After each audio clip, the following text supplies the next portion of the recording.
En un salón iluminado, un hombre poderoso perdió el control cuando vio a la mujer que intentó humillar sonreír en los brazos de otro. El toque suave de aquel desconocido le reveló una herida que siempre negó, el miedo de perder a quien nunca supo valorar. Entre orgullo roto y secretos que salieron a la luz, una disputa silenciosa convirtió el corazón del millonario en un campo de batalla. Y cuando ella finalmente alzó la voz, todo lo que él creía dominar se desmoronó ante sus ojos. Antes de descubrir cómo ese encuentro cambió el juego, no olvides suscribirte al canal para más historias intensas como esta. La pluie tombait lourdement sur Paris ce mardi de mars, et Marine inspira profondément, tandis que l'ascenseur montait vers le 30e étage de la tour Montclair. Ses doigts tremblaient légèrement alors qu'elle ajustait son blazer bleu marine, le même que sa mère avait cousu avec tant de soin, renforçant chaque couture pour qu'il dure des années. C'était son premier jour en tant que restauratrice de documents à la Société Montclair, l'une des plus grandes entreprises de conseil du pays.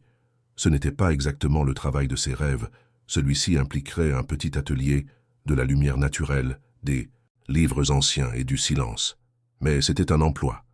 C'était la stabilité. C'était la chance de quitter enfin l'appartement qu'elle partageait avec 2 amis dans le 20e arrondissement. L'ascenseur s'ouvrit sur un couloir de verre et d'acier, où tout brillait d'une froideur qui la fit déglutir. Une réceptionniste blonde, impeccablement maquillée, lui indiqua la salle des ressources humaines avec un sourire qui n'atteignait pas ses yeux.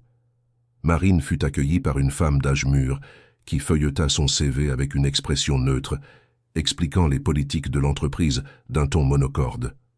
Ensuite, elle fut conduite à son petit box au 3e étage, loin du sommet mais tout de même vertigineusement haut pour quelqu'un qui avait passé toute sa vie dans des appartements en rez-de-chaussée. Son travail consisterait à restaurer et à cataloguer des documents historiques que l'entreprise avait acquis pour sa collection privée. C'était un travail solitaire, ce qui lui plaisait. Mais il y avait un détail que personne n'avait mentionné. Tous les projets devaient être approuvés par le PDG. Tous, chaque rapport, chaque analyse, chaque décision sur la manière de préserver un document du 19e siècle passerait entre les mains de Damien de Montclair. Marine avait fait des recherches sur lui la veille. Les images qu'elle avait trouvées montraient un homme aux traits acérés, au regard perçant, toujours en costume impeccable et avec une expression qui suggérait que le monde entier le décevait constamment. Il avait 38 ans, avait hérité de l'entreprise à 25 ans, et depuis lors l'avait transformé en un empire. Les articles le décrivaient comme implacable, génial et terrifiant. Aucun d'eux ne mentionnait la gentillesse. Son premier rapport fut remis le jeudi. Marine avait passé 2 jours à analyser un ensemble de lettres du XVIIIe siècle, étudiant le papier, l'encre, l'état de conservation. Elle avait écrit avec soin, avec la précision qu'elle avait apprise dans ses cours de restauration, expliquant chaque étape, chaque décision. Elle avait même inclus des illustrations des techniques qu'elle comptait utiliser. Elle était fière de son travail. Le lundi matin, elle fut convoquée dans la salle de réunion. Damien de Montclair était assis au bout d'une table en acajou massif, entouré de cadres aux expressions sérieuses. Il ne leva même pas les yeux quand elle entra. Il tendit simplement la main et quelqu'un y plaça son rapport. « Vous trouvez que c'est acceptable ?» demanda-t-il sans encore la regarder. Marine sentit son cœur s'emballer. « Oui, monsieur, je crois que... » « Vous croyez ?» Maintenant, il la regarda. Ses yeux étaient gris, froids, comme du plomb. « Vous croyez qu'une analyse d'un document du XVIIIe siècle n'a pas besoin d'inclure des références comparatives avec d'autres documents de la même période ? Vous croyez qu'il suffit de décrire l'état de conservation sans mentionner les causes possibles de la détérioration ?» Marine ouvrit la bouche, mais aucun mot n'en sortit. « Vos graphiques sont désorganisés, votre méthodologie est amateur, et cette conclusion ici, il tapa du doigt sur la page, est si vague que n'importe quel stagiaire aurait pu l'écrire. » Il la regarda enfin dans les yeux. « Vous avez été engagée pour être une experte, pas pour me faire perdre mon temps avec un travail médiocre. » Le silence dans la salle était absolu. Les cadres gardèrent les yeux fixés sur leur table, comme si feindre l'invisibilité pouvait les sauver de devenir la prochaine cible. « Je vais le refaire, » murmura Marine. Vous allez le refaire et cette fois vous le ferez correctement. Ou vous pouvez chercher un autre emploi. » Il retourna sa chaise vers l'écran de son ordinateur, l'ignorant complètement. « Vous pouvez disposer. » Marine sortit de la salle, les jambes tremblantes. Aux toilettes, elle s'enferma dans une cabine et respira profondément, essayant de contrôler la panique qui menaçait d'exploser dans sa poitrine. Personne ne l'avait jamais traitée ainsi. Ses professeurs à la Sorbonne avaient été rigoureux, mais justes. Ses précédents patrons dans de petits ateliers avaient été gentils. Elle n'avait jamais connu une humiliation aussi publique, aussi délibérée. Elle refit le rapport. Elle passa 3 nuits blanches à faire des recherches, à comparer, à réécrire. Elle inclut des références à 17 documents similaires. Elle créa des graphiques détaillés. Elle développa ses conclusions. Quand elle le remit enfin, elle était presque certaine que cette fois, ce serait acceptable. Lors de la réunion suivante, Damien de Montclerc feuilleta le document avec la même expression de mépris. « Mieux », dit-il, d'une manière qui sonnait comme une insulte. « Mais il manque encore des analyses de préservation en milieu humide. Vous n'avez pas pris en compte les variations de température que ce type de papier subit à Paris. Vous n'êtes pas une restauratrice complète, n'est-ce pas? Vous êtes juste quelqu'un qui a appris les bases et qui pense que c'est suffisant. » Cette fois, Marine ne put retenir ses larmes. Elles vinrent silencieuses, la trahissant, coulant sur son visage, tandis qu'elle restait debout devant lui et tous ses cadres. Elle vit le regard de certains d'entre eux s'adoucir, en vit quelques-uns bouger mal à l'aise. Mais Damien de Montclerc l'observa simplement avec une expression qu'elle ne parvenait pas à décoder. Était-ce du mépris? De la satisfaction? C'était comme s'il la testait, voyant jusqu'où il pouvait la pousser, avant qu'elle ne se brise complètement. « Si vous ne pouvez pas supporter les critiques constructives, » continua-t-il, sa voix aussi tranchante qu'une lame, « peut-être que ce n'est pas le bon environnement pour vous. La société Montclerc n'est pas un endroit pour les personnes fragiles. » Ce mot, « fragile », fut la goutte d'eau. Marine essuya ses larmes du dos de la main, inspira profondément et trouva un courage qu'elle ne savait pas posséder. « Vous avez raison, » dit-elle, sa voix étonnamment ferme. « Ce n'est pas le bon environnement pour moi. Parce qu'un bon environnement ne serait pas un endroit où quelqu'un est humilié publiquement pour avoir essayé de faire son travail du mieux possible. » Elle se tourna et quitta la salle, laissant le rapport sur la table. Elle n'attendit pas de réponse. Elle n'attendit rien. Elle retourna simplement à son box, prit ses affaires personnelles, une photo de sa mère, un petit pot avec une succulente, et se dirigea vers le département des ressources humaines. « Je voudrais remettre ma démission, » dit-elle à la femme d'âge mûr, qui la regarda avec un mélange de surprise et de quelque chose qui ressemblait à du respect. Ce soir-là, Marine était assise dans son appartement exigu, entourée de ses colocataires qui tentaient de la consoler avec du vin bon marché et du chocolat. Elle avait perdu un emploi stable. Elle avait agi impulsivement. Elle avait laissé sa peur l'emporter sur sa raison.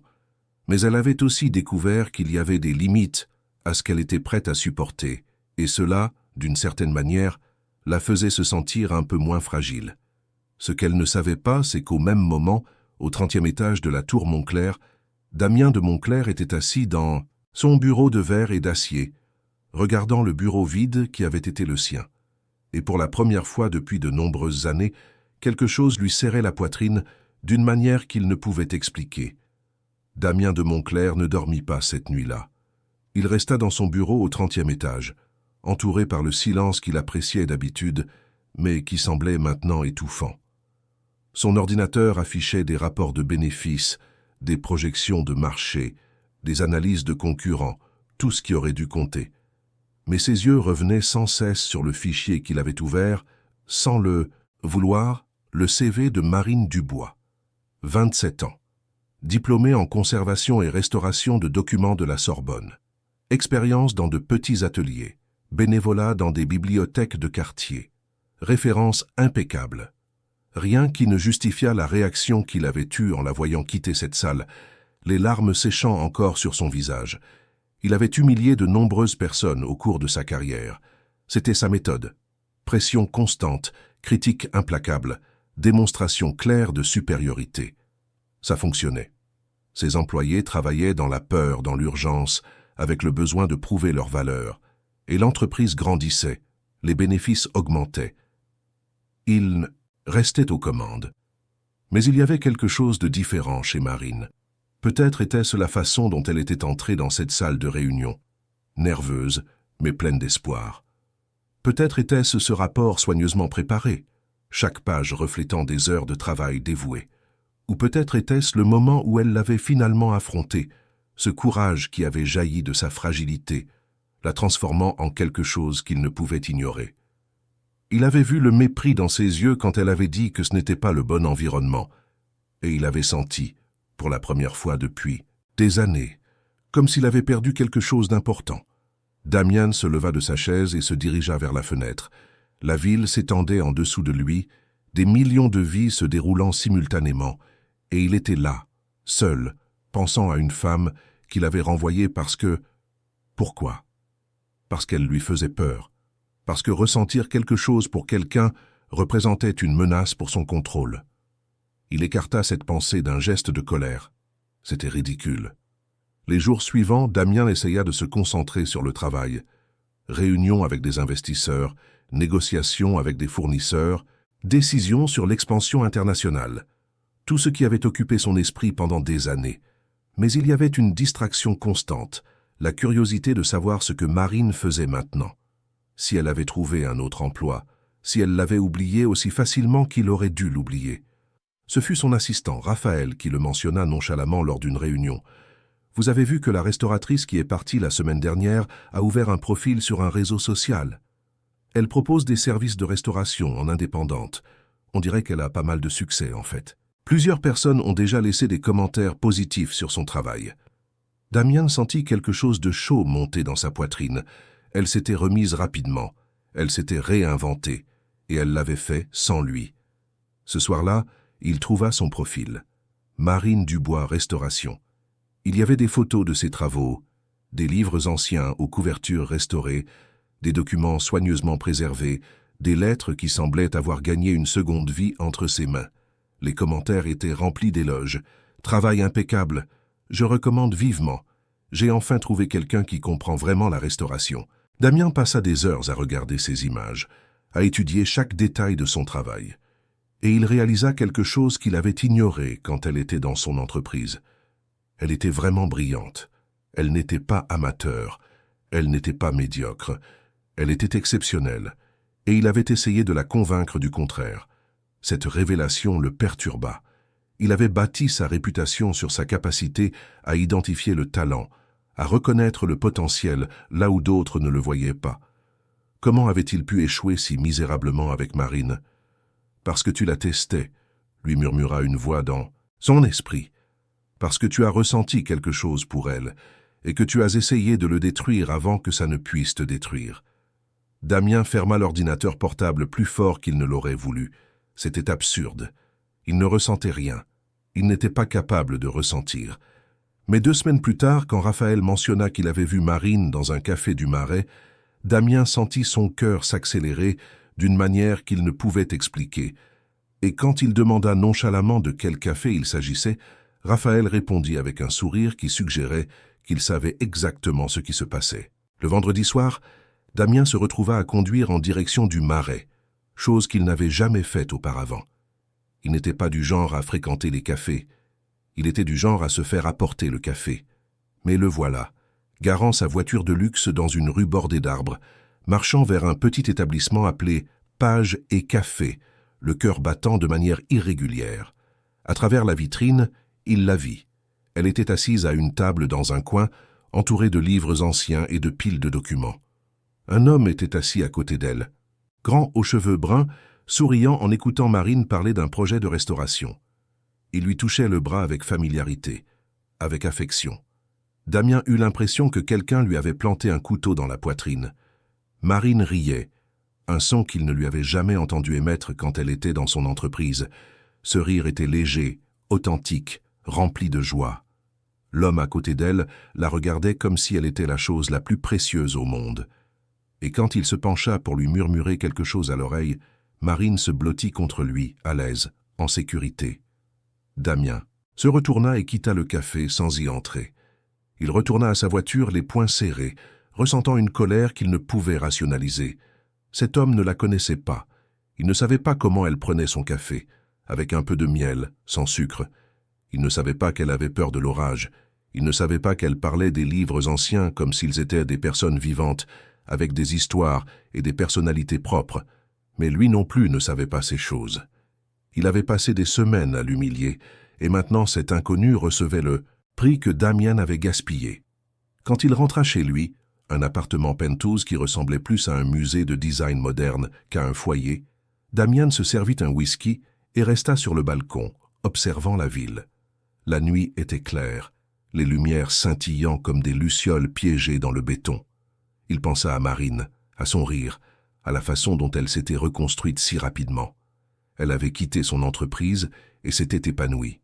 Pendant ce temps, il restait là, seul, entouré de tout ce qu'il avait conquis et incapable d'en apprécier quoi que ce soit. La vérité qu'il avait évitée le rattrapa finalement de toute sa force. Il avait commis une terrible erreur. Et maintenant, il était trop tard pour la corriger. Marine avait passé 3 semaines à essayer de ne pas penser à Damien de Montclair. 3 semaines de succès relatif, considérant qu'il avait occupé ses pensées pratiquement tous les jours depuis qu'elle avait quitté son entreprise. Mais maintenant, assise à côté de Lucas dans le café qui était devenu son refuge favori, elle parvenait enfin à respirer sans ce poids sur la poitrine. Lucas était tout ce que Damien n'était pas. Gentil, attentionné, sincèrement intéressé par son travail. Il était professeur d'histoire dans un lycée privé et avait trouvé Marine grâce à une amie commune qui avait recommandé ses services de restauration.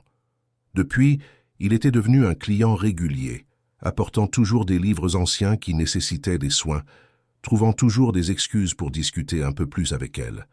« Tu devrais exposer tes travaux », disait Lucas ce soir-là, en feuilletant des photographies de ses derniers projets. « Sérieusement, Marine, ce que tu fais, c'est de l'art. Les gens ont besoin de voir ça. » Marine sourit, sentant la chaleur de sa main sur son bras. C'était réconfortant d'être appréciée. C'était réconfortant d'être vue. « Peut-être un jour, » répondit-elle. « Pour l'instant, je suis heureuse avec mes clients. Le travail en indépendante me donne de la liberté. » « La liberté de quoi ?» demanda Lucas, ses yeux bruns doux et véritablement curieux. « De gens comme Damien de Montclair, » répondit-elle, avant de pouvoir se retenir. Lucas rit, mais quelque chose sur son visage changea. Une légère tension. « Ce PDG terrible que tu as mentionné, celui pour qui tu as travaillé, oui, celui-là. »« Eh bien, il a perdu la meilleure chose qu'il aurait pu avoir, » dit Lucas, et il lui embrassa le front avec une tendresse qui aurait dû la faire se sentir en sécurité. Et elle se sentait en sécurité. Mais il y avait aussi un vide, quelque chose qu'elle ne parvenait pas à nommer. Ce soir-là, quand Lucas la raccompagna à son appartement, Marine réalisa qu'il manquait quelque chose. Ce n'était pas de sa faute. Lucas était parfait dans le rôle du petit ami attentionné, mais quand il l'embrassa à la porte de son appartement, elle ne sentit pas ce fourmillement que les histoires d'amour promettaient. Elle sentit seulement du réconfort, de la sécurité. Ce qui était de bonnes choses, essayait-elle de se convaincre, que c'était suffisant. Mais ça ne l'était pas. Pendant ce temps, au 30e étage de la tour Montclair, Damien détruisait sa propre vie de manière méticuleuse et délibérée. Il avait commencé à apparaître dans les cafés que Marine fréquentait, toujours de loin, toujours en l'observant. Il avait engagé un détective privé pour en savoir plus sur Lucas et avait été furieux de découvrir que c'était un homme décent, sans secret, sombre, sans raison légitime d'être détesté. Raphaël avait remarqué le changement chez son patron. Damien était distrait en réunion, irritable, absent. Il avait rejeté 3 affaires potentiellement lucratives parce qu'il n'arrivait pas à se concentrer. Pour la première fois de sa carrière, Damien de Montclair échouait. « Vous avez besoin de vacances », avait suggéré Raphaël, avec précaution. « Je ne prends pas de vacances », avait répondu Damien, mais la vérité était qu'il ne se souvenait même pas de la dernière fois qu'il s'était reposé. C'est alors qu'il reçut l'invitation pour l'exposition d'art au Centre Pompidou. Un collègue d'affaires avait mentionné que ce serait un événement important, avec la participation de plusieurs galeries. Damien n'avait accepté que parce qu'il avait besoin d'une distraction, quelque chose pour occuper son esprit en dehors de Marine, de Lucas et de ce baiser à la porte de l'appartement qu'il avait vu grâce à des caméras de sécurité qu'il avait fait installer. Oui, il était devenu cette personne, Il le savait, et il ne pouvait pas s'arrêter. Il arriva seul à l'exposition, déambulant à travers les galeries avec un verre de vin qu'il ne buvait pas, regardant un art qu'il ne voyait pas. Et puis, il tourna un coin et s'arrêta net. C'était une exposition de livres restaurés, et chacun d'eux portait la signature de Marine Dubois. Damien s'approcha lentement, comme en transe. Il y avait plus de 30 livres là, chacun une œuvre d'art, des couvertures restaurées avec une précision impossible, des pages soigneusement préservées, des reliures qui semblaient avoir gagné une seconde vie. Il y avait un catalogue à côté, expliquant chaque restauration, l'histoire de chaque livre, le processus que Marine avait utilisé. Il lut chaque mot, il étudia chaque image, et il réalisa qu'elle avait mis son cœur dans chaque projet, qu'elle n'était pas seulement brillante mais passionnée, qu'elle méritait d'être dans une galerie comme celle-ci, d'être célébrée, d'être reconnue, et il avait essayé de la convaincre qu'elle était médiocre. « Impressionnant, n'est-ce pas ?» dit une voix féminine à côté de lui. Damian se tourna et vit une femme d'âge mûr, aux cheveux grisonnants et au sourire chaleureux. Elle regardait les livres avec une admiration sincère. « Vous connaissez la restauratrice ?» demanda Damien. « Pas personnellement, mais j'ai lu des articles sur elle. Marine Dubois. Apparemment, elle a travaillé pour une grande société pendant un certain temps, mais elle est partie. Maintenant, elle travaille en indépendante. On dit qu'elle est perfectionniste, qu'elle refuse les travaux qu'elle ne pense pas pouvoir réaliser avec excellence. C'est rare de nos jours. » Damien sentit le sol se dérober sous ses pieds. Elle avait quitté son entreprise et était devenue ça. Elle était devenue meilleure. Et tout ça parce qu'il avait essayé de la détruire. « Où est-elle » demanda brusquement Damien. « La restauratrice. Est-elle ici ?» La femme désigna l'autre côté de la galerie où Marine discutait avec un groupe de personnes, son visage radieux tandis qu'elle expliquait le processus de restauration d'un livre du XVIIe siècle. Lucas était à ses côtés, la main sur sa taille, la regardant avec adoration. Damien ne pouvait plus respirer. Il observa Marine pendant plusieurs minutes, voyant comment elle s'illuminait en parlant de son travail, comment ses mains bougeaient pour décrire les techniques, comment elle était complètement, totalement vivante. Et il réalisa qu'il lui avait volé des semaines de cette vie, qu'il avait tenté d'éteindre cette lumière. Quand ses yeux croisèrent enfin ceux de Damien à travers la foule, elle se figea. Le verre de vin qu'elle tenait faillit tomber de ses mains. Lucas remarqua sa réaction et suivit son regard, ses yeux se plissant en reconnaissant Damien. Marine murmura quelque chose à Lucas, s'excusant, et commença à s'éloigner de la foule. Damien la suivit, sortant de la galerie pour se retrouver dans le couloir extérieur, où la nuit parisienne pulsait de vie. « Qu'est-ce que tu fais ici ?» demanda Marine, sa voix tremblant légèrement. « Je regarde ton travail, » répondit Damien. « Je vois enfin qui tu es, vraiment. »« Tu ne devrais pas être ici, » dit-elle, mais elle ne s'écarta pas. « Je sais ?» Il fit un pas vers elle. « Marine, je... » « Non, » l'interrompit-elle en levant la main. « Tu n'as rien à dire. Tu as fait ton choix. J'ai fait le mien. Et je suis heureuse maintenant. Je suis en paix. » Mais il y avait quelque chose dans ses yeux qui contredisait ses paroles. Il y avait de la douleur, de la confusion. Il y avait la même tempête qu'il ressentait dans sa propre poitrine. « Tu es avec lui ?» demanda Damien, et il détesta le son de sa voix. Désespéré, brisé. « Oui, » répondit Marine, mais elle hésita. « Il est gentil, il me traite bien. »« Mais tu ne l'aimes pas, » dit Damien, et ce n'était pas une question. Marine se tourna vers lui, ses yeux brillants de larmes qu'elle essayait de contenir. « Comment oses-tu? Tu ne sais rien de mes sentiments. Tu ne sais rien de moi. Je sais que tu parles des livres anciens comme s'ils étaient des personnes vivantes, » dit Damien, les mots sortant de manière incontrôlée. « Je sais que tu prends ton café avec un peu de miel, sans sucre. Je sais que tu as peur de l'orage et que tu pleures devant les films tristes. Je sais que tu es extraordinaire, et j'ai essayé de détruire ça parce que... »« Parce que quoi ?» demanda Marine, sa voix basse, dangereuse. Damien prit une profonde inspiration, parce que ressentir quelque chose pour toi me faisait peur, parce que tu représentais une menace pour mon contrôle, et parce que je suis un lâche. Marine le regarda longuement, et Damien vit la bataille qui se déroulait sur son visage, entre le désir de le croire et le besoin de se protéger. Tu ne peux pas simplement débarquer ici et dire ces choses, dit-elle finalement. Tu ne peux pas simplement décider que tu veux arranger les choses. Tu m'as fait du mal, Damien. Profondément. Je sais, répondit-il, et je passerai le reste de ma vie à essayer de réparer ça si tu me laissais faire. Je ne peux pas, murmura Marine. Je ne peux pas retourner là-bas. Je ne peux pas retourner vers toi. Elle se retourna et retourna dans la galerie, laissant Damien seul dans le couloir, la nuit froide de Paris l'enveloppant comme un linceul. Les jours suivants furent un tourment pour Marine. Elle essayait de se concentrer sur son travail, mais ses mains tremblaient en restaurant un livre du XIXe siècle. Elle essayait d'écouter Lucas parler de son cours d'histoire, mais son esprit était ailleurs, dans ce couloir du centre Pompidou, dans ces mots que Damien avait prononcés, dans ce désespoir dans ses yeux gris. Lucas l'avait remarqué. Bien sûr qu'il l'avait remarqué. Il était trop observateur pour ne pas voir que quelque chose avait changé. « Il t'a perturbé ?» dit Lucas le soir suivant, alors qu'il dînait dans un restaurant italien qu'il avait choisi. Ce n'était pas une question. « Non », répondit Marine, mais sa voix trahit le mensonge.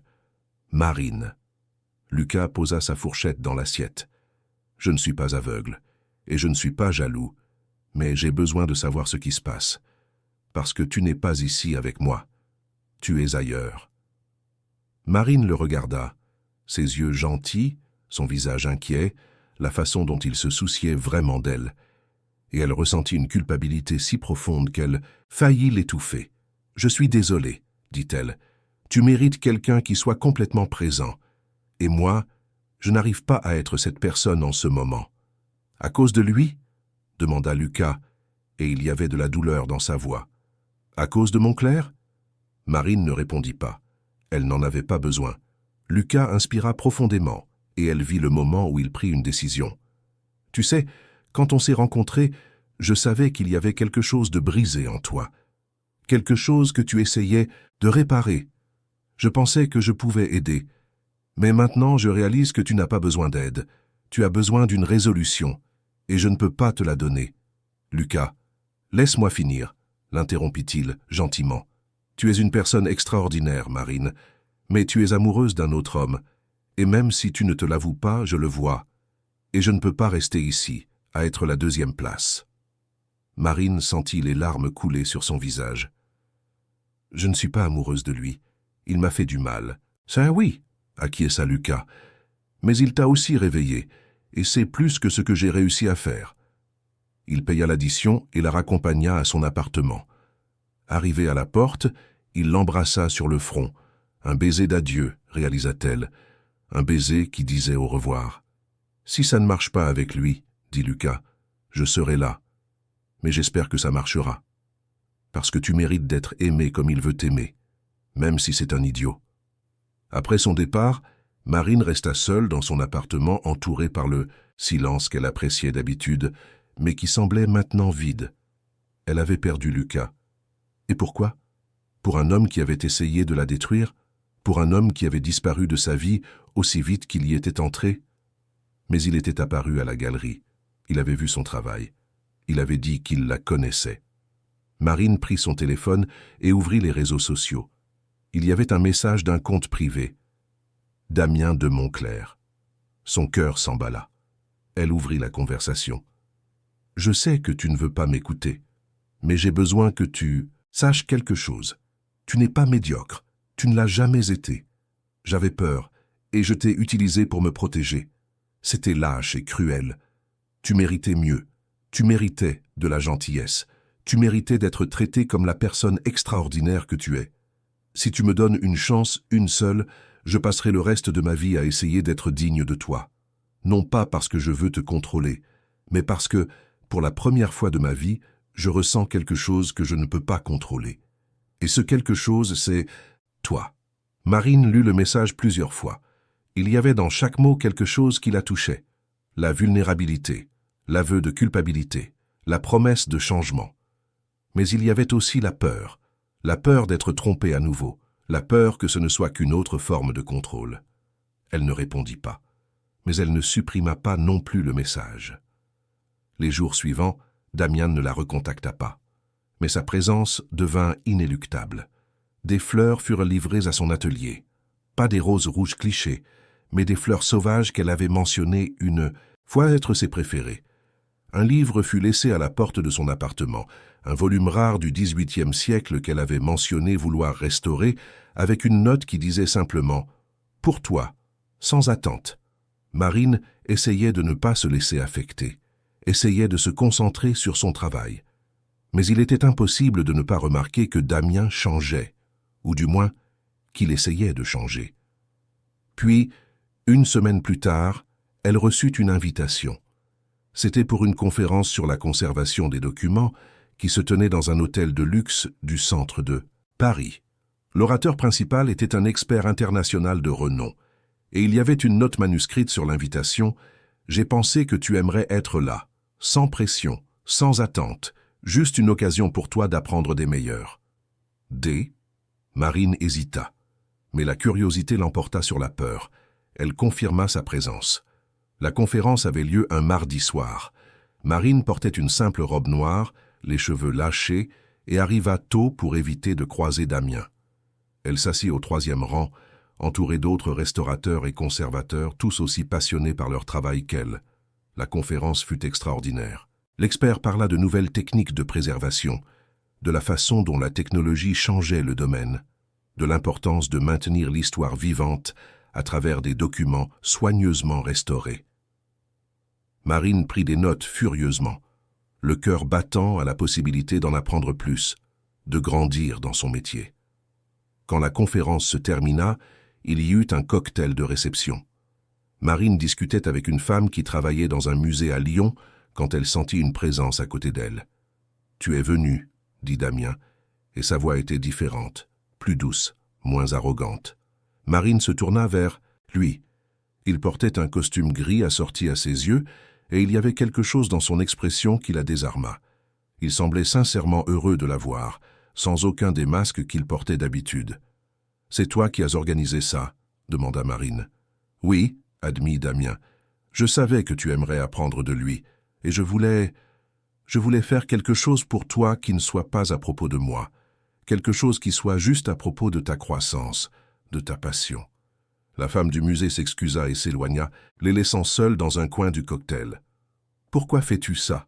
demanda Marine, sa voix basse. « Parce que tu le mérites, » répondit Damien, « et parce que j'essaie d'être quelqu'un qui te mérite. »« Ça ne marche pas comme ça, » dit Marine. « Tu ne peux pas simplement acheter mon pardon avec des fleurs et des conférences. »« Je sais, » acquiesça Damien, « mais je peux essayer d'être meilleur. Je peux essayer de montrer que je change. Pas pour toi, mais parce que j'ai besoin de changer. Parce que la personne que j'étais, arrogante, cruelle, incapable d'aimer, n'était pas une personne que j'appréciais. » Marine l'observa longuement. Il y avait quelque chose de différent sur son visage. L'arrogance avait disparu. Ce qui restait n'était qu'un homme, brisé, vulnérable, essayant de réparer quelque chose qu'il avait détruit. « Je ne peux rien promettre, » dit-elle finalement. « Je sais, » répondit Damien. « Mais tu ne dis pas non plus. » Et à ce moment-là, entourée de gens qui ne connaissaient pas leur histoire, Marine réalisa qu'il y avait peut-être de la place pour quelque chose de nouveau. Pas le passé, pas la douleur, mais quelque chose qui n'avait pas encore été écrit. « Parlons, » dit-elle, « juste parler, sans attente, sans promesse. » Damien sourit, un sourire sincère qui atteignit ses yeux. « Juste parler, » acquiesça-t-il. Ils passèrent les heures suivantes à discuter.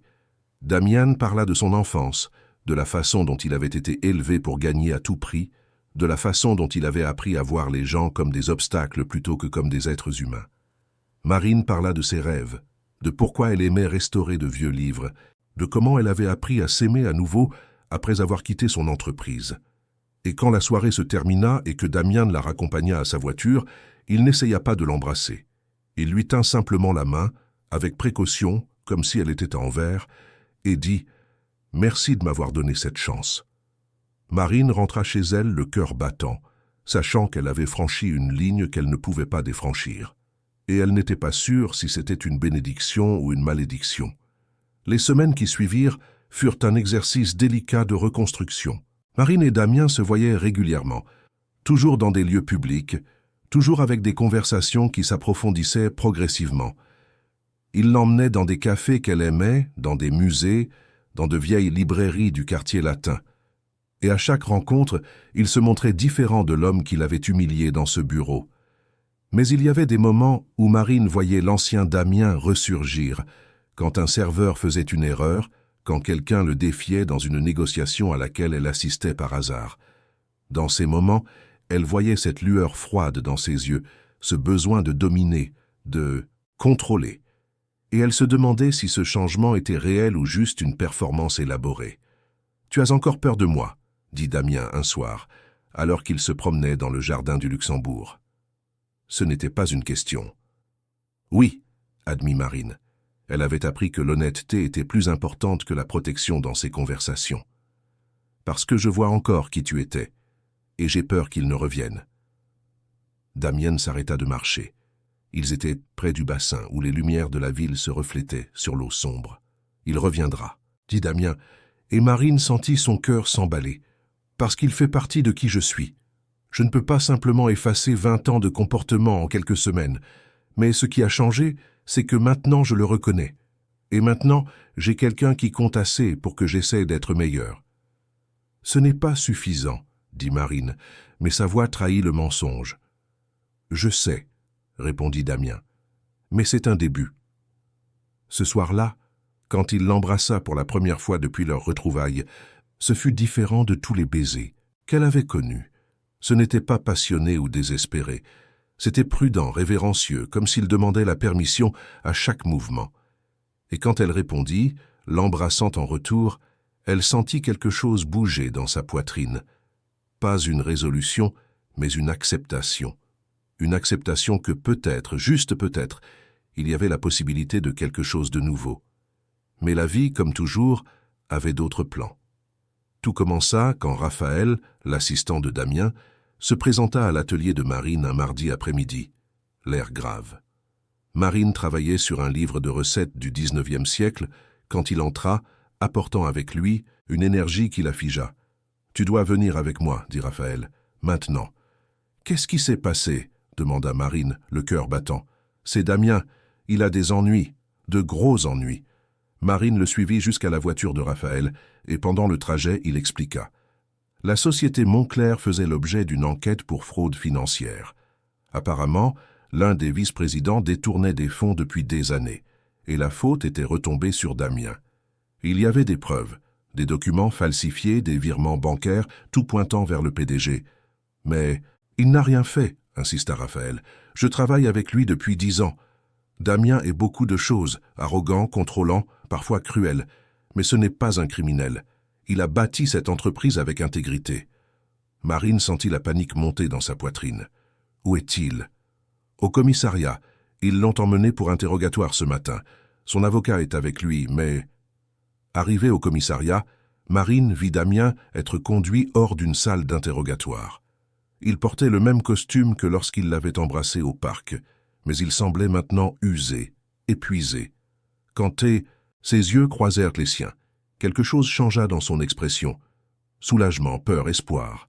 « Marine, » dit-il, essayant de s'approcher, mais un policier l'en empêcha. « Vous êtes » demanda le policier à Marine. « Elle est ma... » Damien hésita, cherchant le mot juste. « Elle est importante pour moi. » Marine s'approcha de l'avocat de Damien, un homme d'âge mûr nommé Maître Ferrier. « Que se passe-t-il » demanda-t-elle. « Votre client est accusé de fraude financière » expliqua Maître Ferrier. « Mais il y a des preuves qui suggèrent qu'il a été piégé. Quelqu'un a falsifié des documents en son nom. Le problème, c'est que les preuves sont convaincantes, et il faudra du temps pour tout démêler. » « Combien de temps » demanda Marine. « Des semaines, peut-être des mois. » Marine sentit le sol se dérober sous ses pieds. Des mois. Damien pourrait être emprisonné. Son entreprise pourrait être détruite. Tout ce qu'il avait construit pourrait s'effondrer. Les jours suivants, la situation empira. Les médias découvrirent l'histoire, et les journaux explosèrent de titres sur le PDG milliardaire accusé de fraude. Les investisseurs commencèrent à se retirer. Les actions de l'entreprise chutèrent. Et Damien, qui avait passé toute sa vie aux commandes, était maintenant complètement impuissant. Marine lui rendait visite tous les jours. Il s'asseyait dans des salles d'attente de commissariat et de cabinets d'avocats. Et elle l'écoutait parler de ses peurs, de ses incertitudes. L'homme qui avait essayé de paraître invulnérable était maintenant bien trop vulnérable.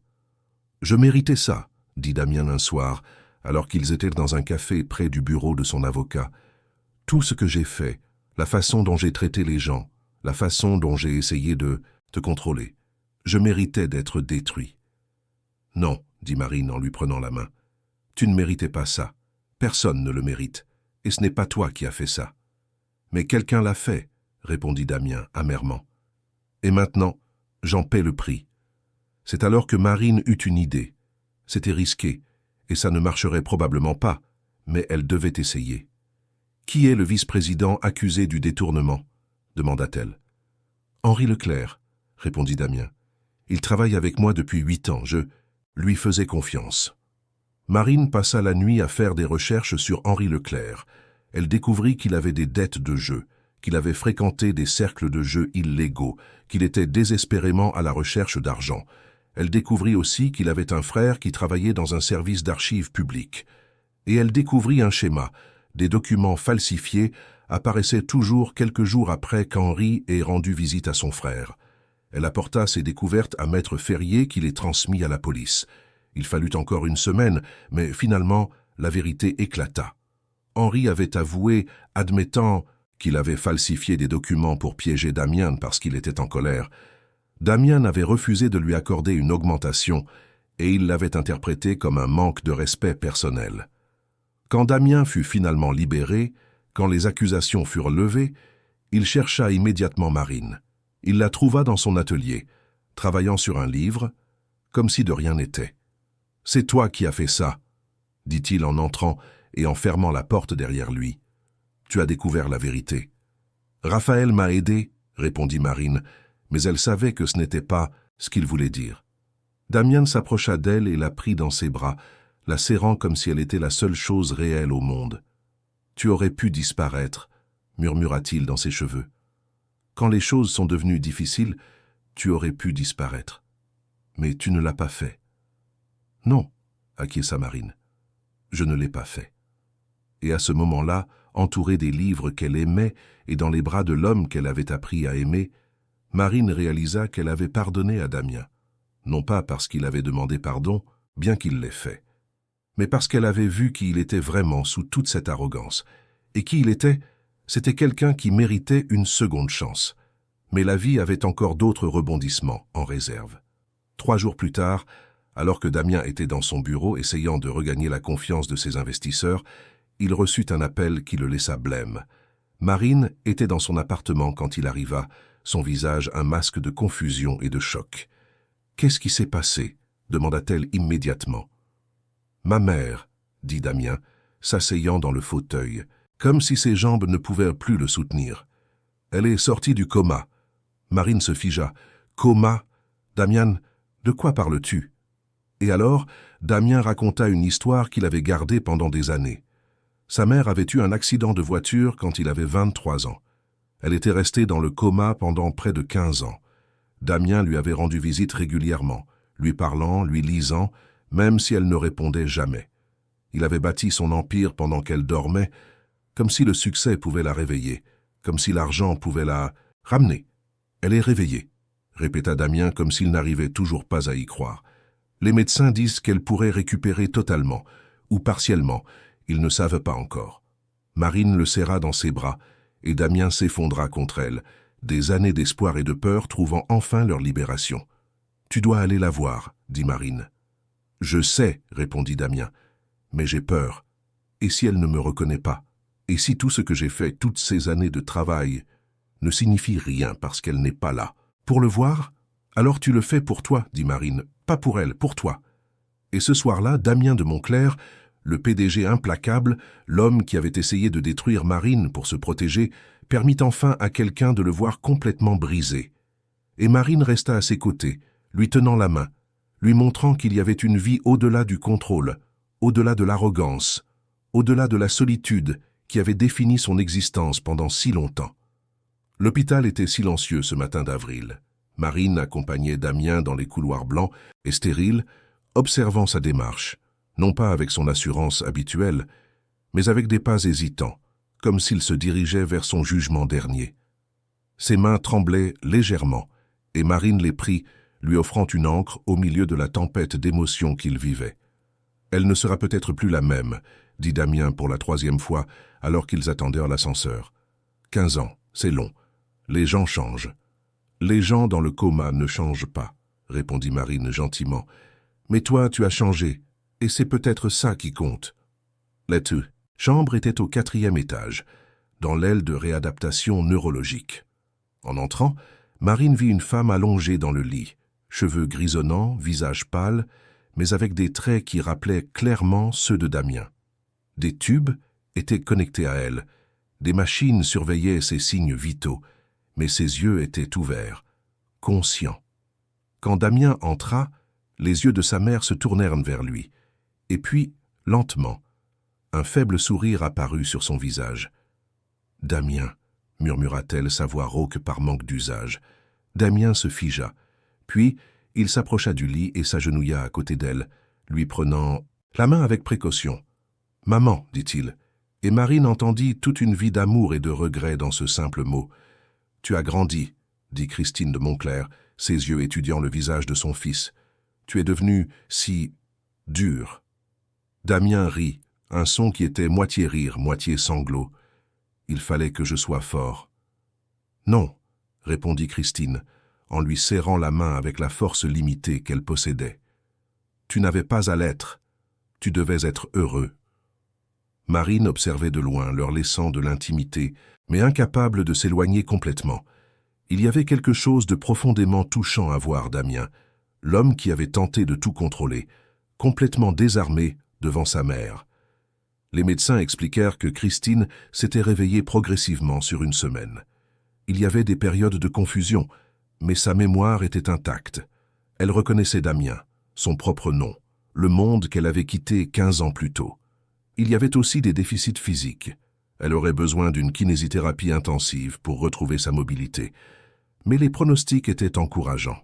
« Tu as quelqu'un de spécial ?» demanda Christine à Damien, ses yeux brillants de la curiosité d'une mère qui avait manqué des années de la vie de son fils.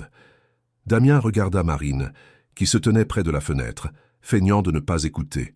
« Oui, » répondit-il, « elle s'appelle Marine. »« Fais-la venir, » demanda Christine. Marine s'approcha, nerveuse. Elle ne s'attendait pas à rencontrer la mère de Damien ainsi, dans une chambre d'hôpital, entourée de machines médicales. Mais quand Christine la vit, son visage s'illumina. « Vous êtes magnifique, » dit Christine. « Et vous l'aimez » Marine sentit son visage s'empourprer. « Nous apprenons encore à nous connaître. »« Mais vous l'aimez » insista Christine, avec la certitude de quelqu'un qui avait passé 15 ans en silence, observant seulement avec les yeux. « Je le vois. »« Maman » protesta Damien, mais il y avait un sourire sur son visage. « Vous prenez soin de lui » demanda Christine à Marine. « Oui » répondit Marine, et elle réalisa que c'était vrai. « Bien » dit Christine, fermant les yeux, fatiguée. « Il a besoin de quelqu'un qui l'aime. Il en a toujours eu besoin. Mais il n'a jamais su comment accepter l'amour. Les jours suivants, Marine passa beaucoup de temps à l'hôpital. Elle aidait Damien avec sa mère, discutait avec Christine pendant que Damien était en réunion d'affaires, essayant de réparer les dégâts causés par l'accusation de fraude. Et à travers ces conversations, elle en apprit davantage sur l'homme que Damien avait été avant de devenir le PDG implacable. « Il était gentil quand il était enfant », raconta Christine, pendant que Marine l'aidait à faire ses exercices de kiné. Sensible, il pleurait devant les films tristes et aidait les animaux blessés. Mais quand son père est mort, Damien n'avait que 17 ans. Quelque chose a changé en lui. Il a décidé qu'il ne pouvait pas être faible, qu'il devait être fort, et il n'est jamais revenu en arrière.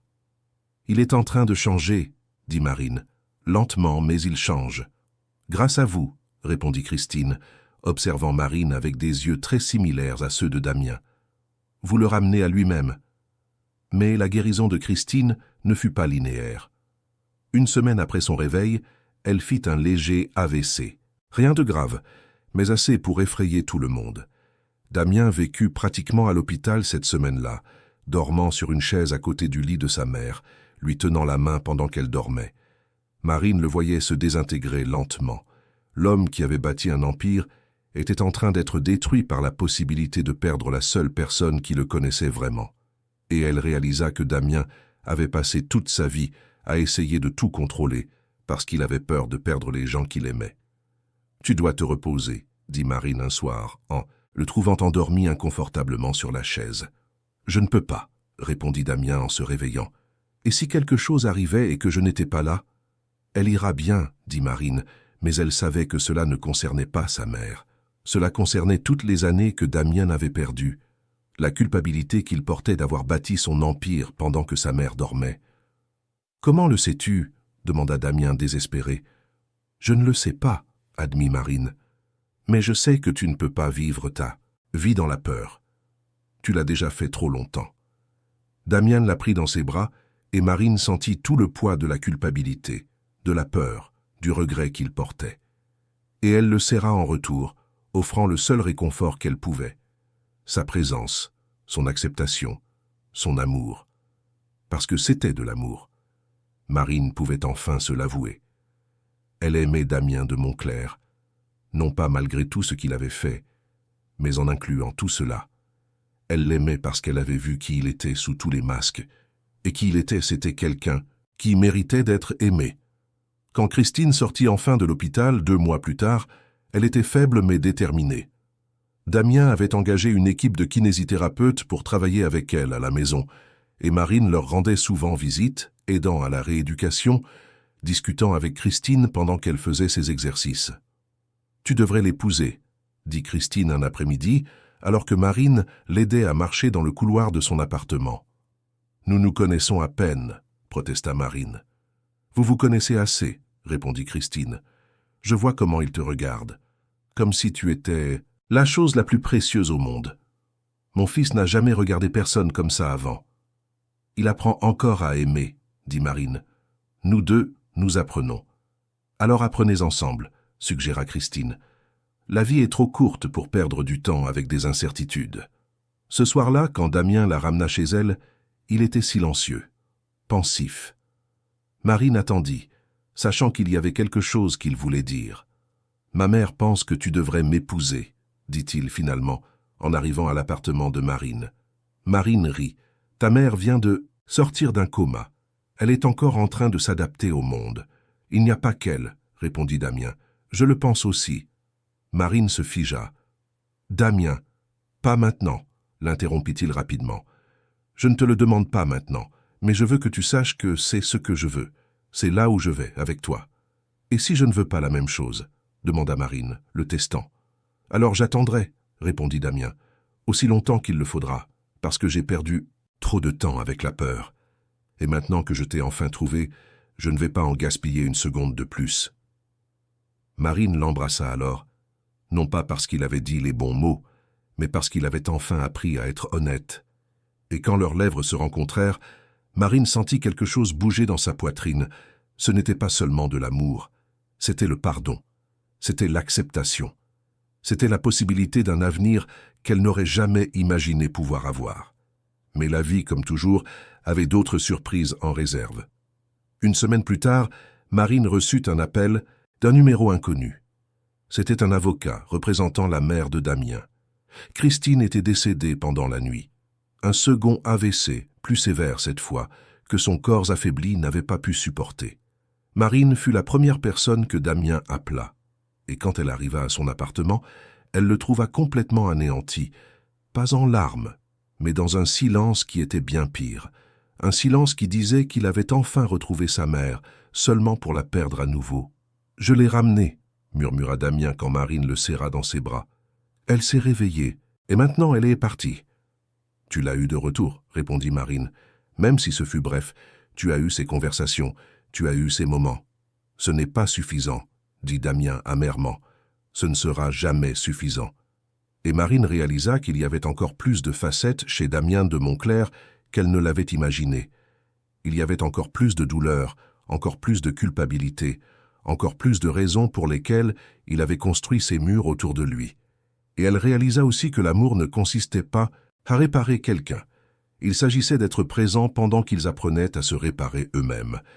Les funérailles de Christine de Montclair furent un événement qui rassembla des centaines de personnes, cadres, amis, employés que Damien avait connus au fil des ans. Mais Damien restait à l'écart de tous, comme un fantôme à ses propres funérailles, observant les gens offrir des condoléances qui sonnaient creux. Marine restait à ses côtés, sa main ne quittant jamais la sienne. Elle ne parlait pas beaucoup, il n'y avait pas grand-chose à dire, mais sa présence était un baume, un rappel qu'il n'était pas complètement seul.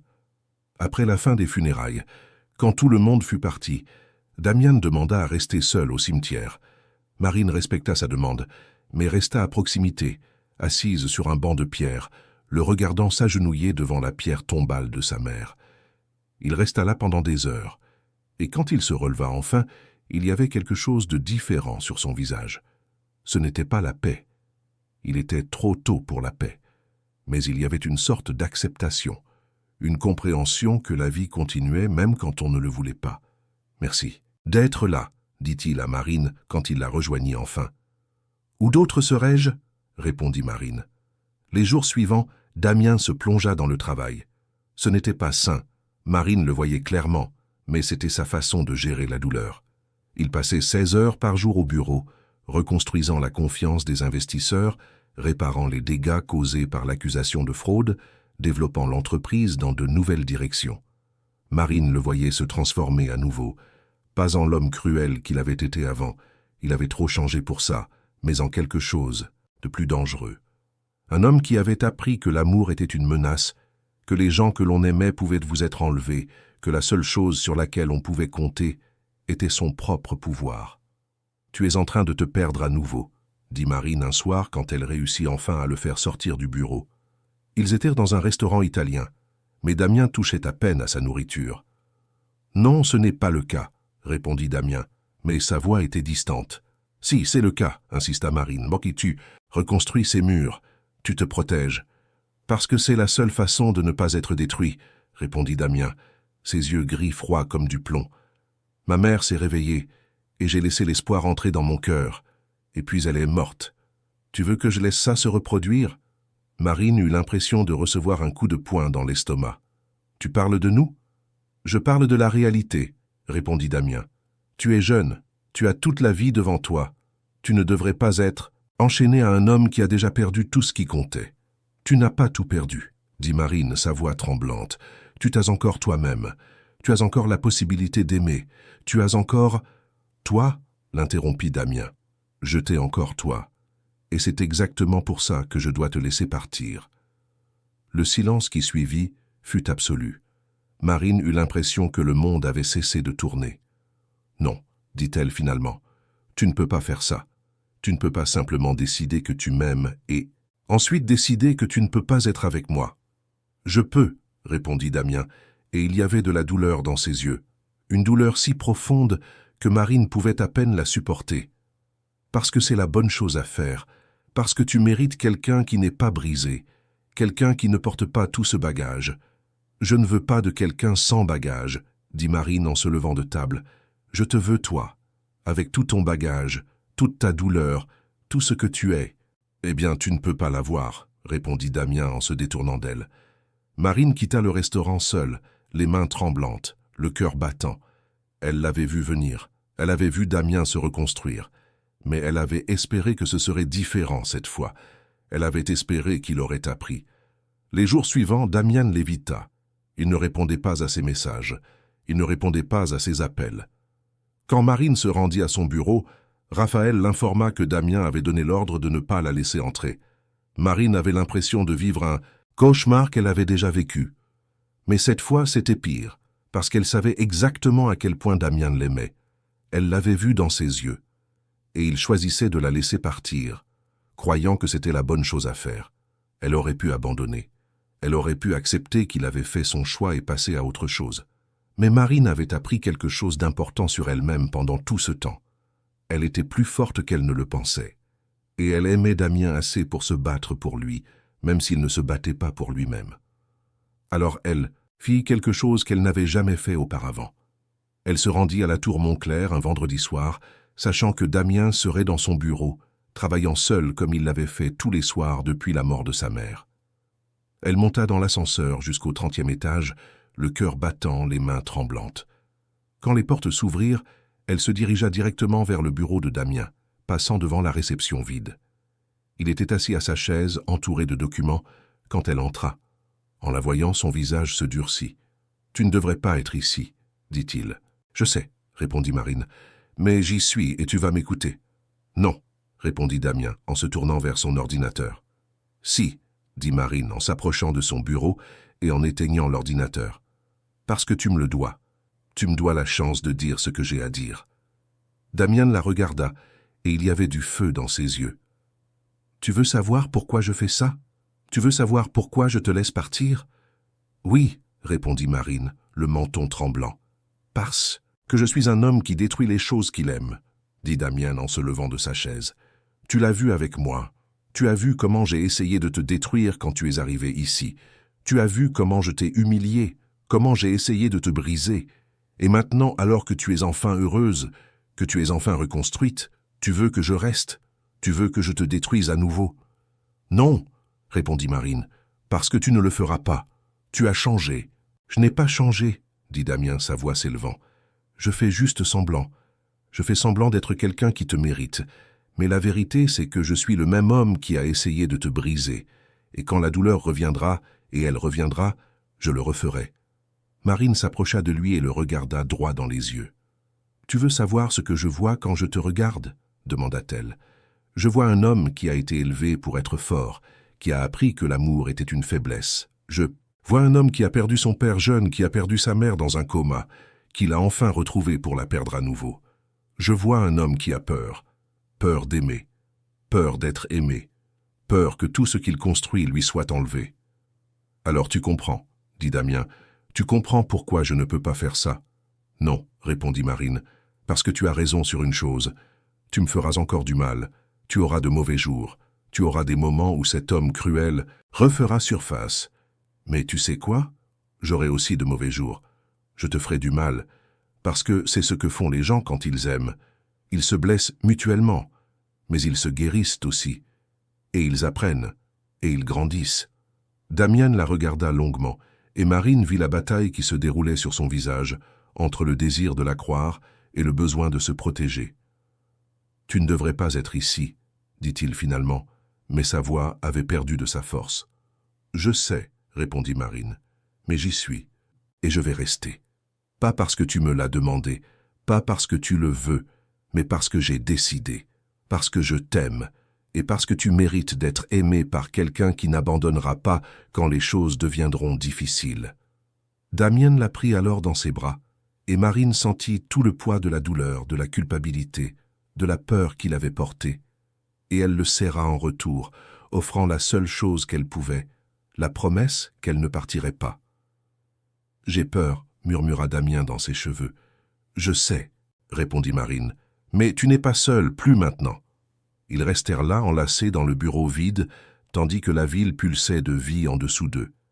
Et Marine réalisa qu'elle avait enfin compris la vérité que Damien avait mis toute sa vie à apprendre, que l'amour ne concernait pas le contrôle ou le pouvoir. Il concernait la vulnérabilité. Il s'agissait de permettre à quelqu'un de vous voir entièrement et de vous aimer quand même. Et quand Damien l'embrassa enfin, non pas avec désespoir ou passion, mais avec une tendresse qui suggérait l'acceptation, Marine sut qu'il avait enfin compris aussi. Les mois qui suivirent furent une lente reconstruction. Damien ne changea pas du jour au lendemain. Personne ne change ainsi. Mais il y avait une différence fondamentale dans sa façon d'interagir avec le monde. Il était toujours exigeant, toujours contrôlant à bien des égards. Mais il y avait des moments où Marine voyait l'homme gentil que sa mère avait décrit, celui qui avait pleuré devant les films tristes et aidé les animaux blessés. Ils s'installèrent ensemble dans l'appartement penthouse de Damien, bien que Marine ait conservé son atelier. C'était un équilibre délicat. Elle avait besoin de son espace, de son travail, de son indépendance. Et Damien, à sa grande surprise, respectait cela. Il avait appris que contrôler quelqu'un était la meilleure façon de le perdre. « Tu devrais développer ton entreprise », suggéra Damien un soir, en regardant Marine travailler sur un vieux livre. Ils étaient dans son atelier, qui était devenu un refuge pour eux deux. Un endroit où la société Montclair n'existait pas, où Damien n'était qu'un homme, et Marine une femme qui aimait son travail. « Développer comment ?» demanda Marine sans lever les yeux de son travail. « Embaucher plus de gens, ouvrir un deuxième local, peut-être même proposer des cours de restauration. Tu es brillante dans ce que tu fais, Marine. Tu devrais partager ça avec plus de gens. » Marine le regarda enfin. « Tu essaies de me contrôler à nouveau ?»« Non, répondit Damien avec un sourire.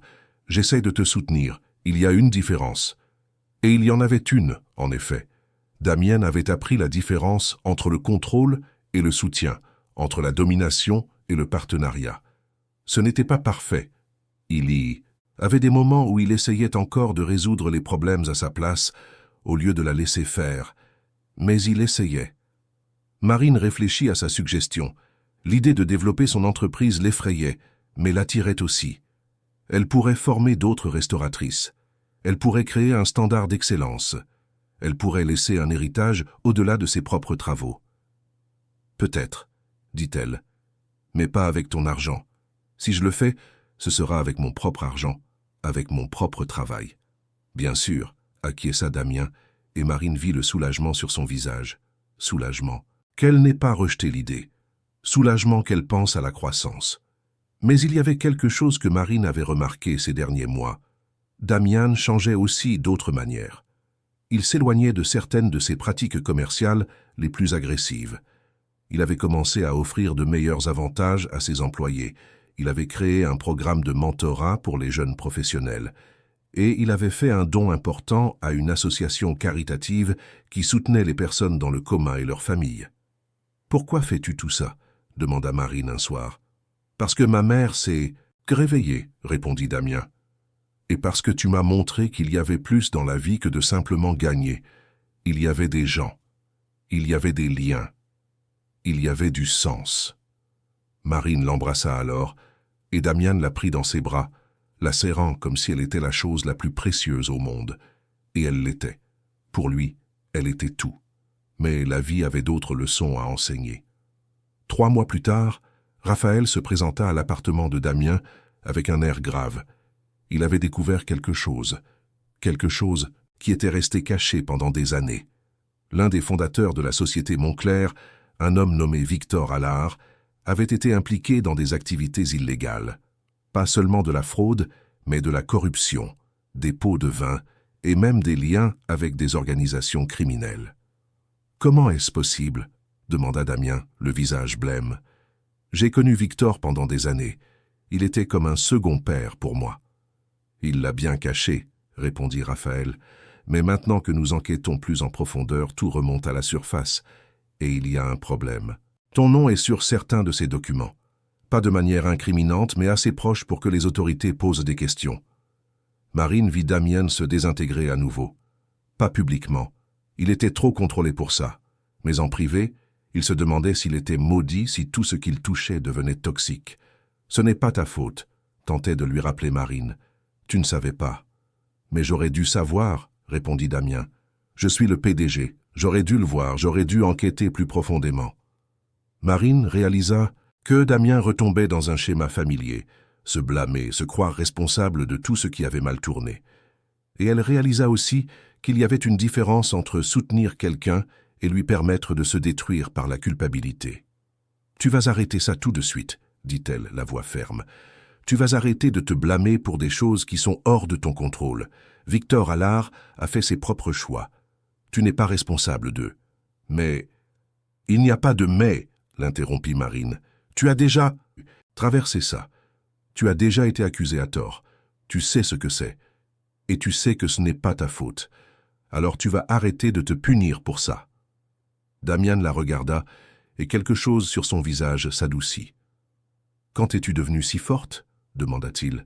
« Depuis que je t'ai rencontré, » répondit Marine. « Tu m'as appris que la force, ce n'est pas le contrôle. C'est de rester debout, même quand tout s'écroule. » L'enquête sur Victor Allard dura des semaines, mais cette fois, Damien était préparé. Il coopéra pleinement avec les autorités, fournissant toutes les informations qu'il avait. Et quand tout fut dit et fait, il était clair que Damien n'avait rien fait de mal. Il avait été trompé. comme beaucoup d'autres. Mais l'expérience le changea. Quand tout fut terminé, Damien fit une annonce qui secoua le monde des affaires. Il quittait la société Moncler. Il avait vendu la majorité de ses actions et se retirait du quotidien de l'entreprise. « Pourquoi ?» demanda Marine quand il le lui annonça. « Parce que ce n'est plus ce que je veux, » répondit Damien. « J'ai passé 20 ans à bâtir un empire. Et pourquoi faire? Pour avoir du pouvoir, pour avoir le contrôle?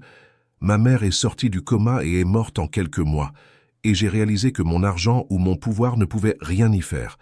Alors, pourquoi continuer à vivre pour ça? »« Qu'est-ce que tu veux faire ?» demanda Marine. « Je veux être avec toi, » répondit Damien. « Je veux soutenir ton travail, je veux voyager, je veux enfin vivre une vie qui ne soit pas une question de gagner ou de perdre, de contrôler ou d'être contrôlé, je veux juste vivre. » Marine sentit des larmes couler sur son visage. C'était l'homme qu'elle avait vu en Damien depuis le début. Non pas le PDG implacable, mais l'homme gentil qui avait été écrasé sous le poids de ses propres attentes. « Tu es sûr ?» demanda-t-elle. « Plus sûr que jamais, » répondit Damien. Et puis, d'une manière qui les surprit tous les deux, il s'agenouilla. Il n'y avait pas de bague. Il avait oublié d'en acheter une, mais il y avait de la sincérité dans chaque mot. « Marine, Dubois, » dit-il, sa voix tremblant légèrement. « Tu m'as sauvé.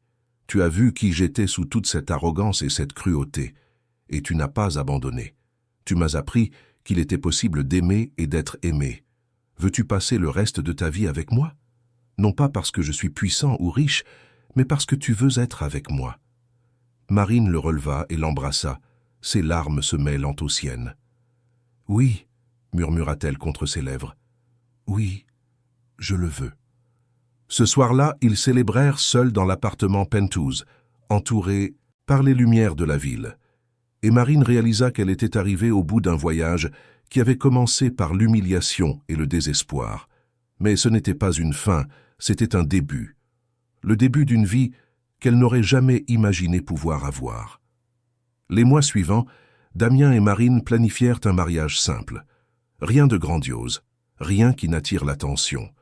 Juste des amis proches, la famille et les gens qui comptaient vraiment.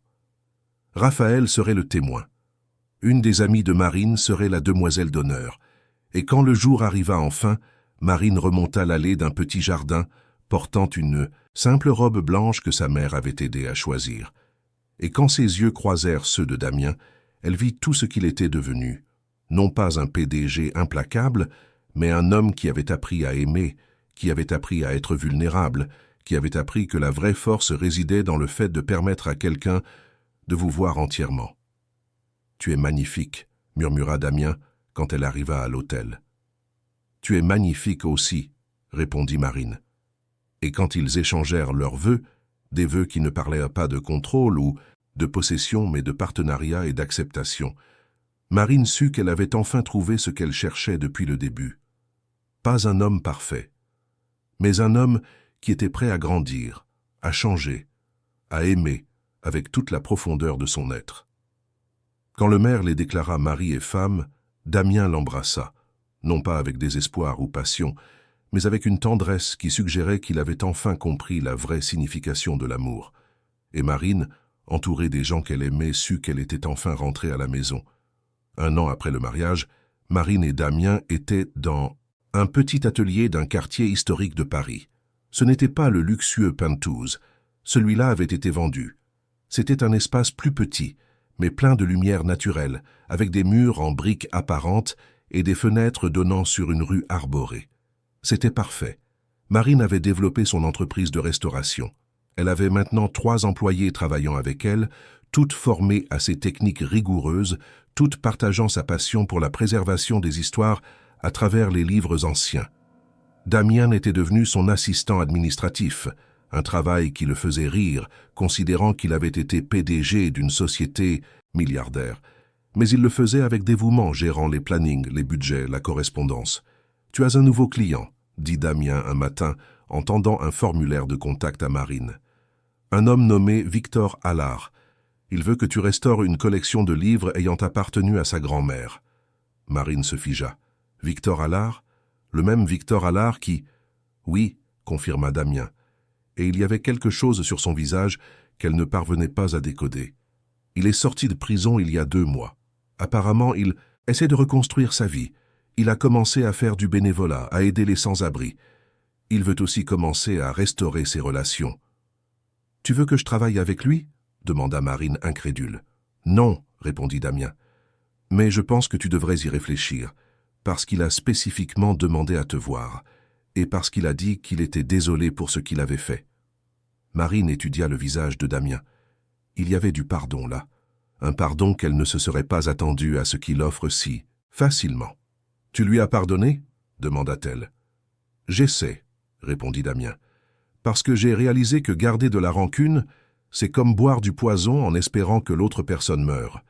Et j'ai déjà passé trop de temps à boire du poison. » Marine décida de recevoir Victor Allard. Quand il arriva à l'atelier, c'était un homme différent de celui qu'elle avait vu sur les photos des journaux, plus âgé, plus fatigué, mais aussi plus humain. Il y avait un regret sincère dans ses yeux. « Merci de me recevoir, » dit Victor en s'asseyant, sur la chaise que Marine lui offrait. « Je comprendrai si vous ne voulez pas travailler avec moi. Je comprendrai si vous pensez que je ne mérite pas votre aide. »« Vous méritez une chance de vous reconstruire, » répondit Marine, et elle réalisa qu'elle parlait autant pour Victor que pour elle-même.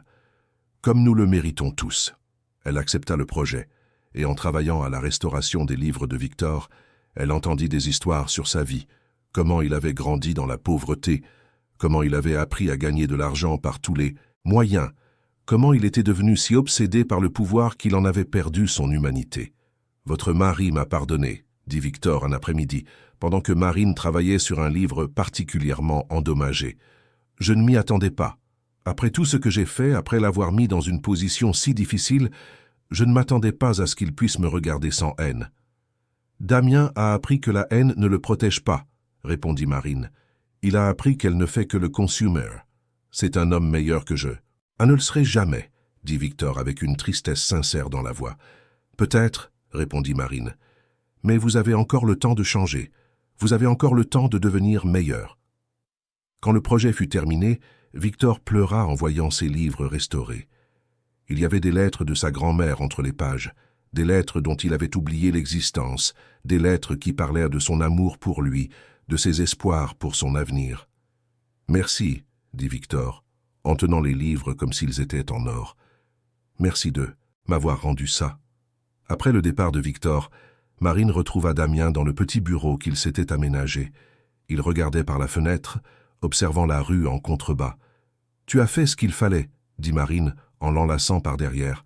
« Je n'ai rien fait, » répondit Damien. « C'est toi qui l'as fait. »« Non, » dit Marine. « Tu as pardonné. C'était toi. » Damien se tourna vers elle. « Tu sais, quand tu es arrivé dans ma vie, j'étais un homme qui croyait que le monde était divisé en gagnants et en perdants, qu'il n'y avait que le bien et le mal, sans place pour les nuances.